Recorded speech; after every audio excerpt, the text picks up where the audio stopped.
aku Rara Adila dengan NIM 11523000277 dengan dosen pengampu Bu Mary. Nah, di matkul teori komunikasi ini, kali ini aku akan membahas tentang teori yang disebut dengan teori dramaturgi. Nah, apa sih teori dramaturgi itu? Oke, tunggu ya. Nah, teman-teman, bayangkan kalau hidup kita ini seperti sebuah teater.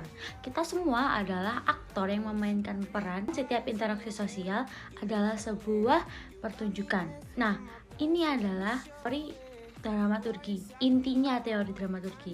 Nah, sebuah teori dikembangkan oleh Erving Goffman dalam sosiologi. Tapi bagaimana sih teori ini bekerja dalam kehidupan kita sehari-hari? Yuk kita simak. Pertama-tama, Goffman mengibaratkan kehidupan sosial dengan kehidupan teater, di mana setiap individu berperan seperti aktor. Ada dua jenis panggung dalam teori ini, front stage dan backstage. Nah, teman-teman, front stage itu adalah saat kita berinteraksi dengan orang lain secara terbuka, di mana kita sadar kalau kita sedang tampil.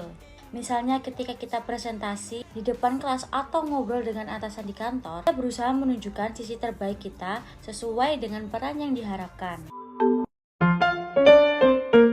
Sedangkan backstage adalah sisi lain dari kehidupan kita.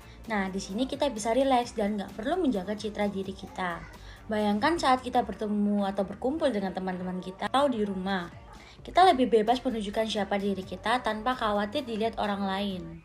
Salah satu hal penting dalam teori dramaturgi adalah konsep yang disebut dengan impression management atau manajemen kesan. Goffman menyebutkan bahwa kita selalu berusaha mengelola bagaimana cara orang melihat kita, baik itu di front stage ataupun backstage. Misalnya saat kita memilih pakaian atau melihat gaya bicara kita. Itu semua bagian dari usaha untuk memberikan kesan tertentu. Namun ada satu hal penting yang harus diingat. Meski kita selalu berusaha tampil dengan citra tertentu, interaksi sosial itu nggak selalu mulus. Bisa jadi ada momen atau di saat kita gagal mempertahankan peran yang kita mainkan. Mungkin kita menunjukkan sisi kita yang lebih asli, atau ada momen di mana citra yang kita tampilkan itu nggak sesuai harapan kita. Jadi interaksi sosial itu memang seperti drama, dengan skrip yang kita susun sesuai dengan audiens kita. Dan disinilah tantangan teori dramaturgi ini. Bagaimana kita mengatur naskah kehidupan dan beradaptasi dengan peran yang kita mainkan. Terima kasih sudah menonton. Dan sampai jumpa di tugas-tugas selanjutnya. Bye-bye.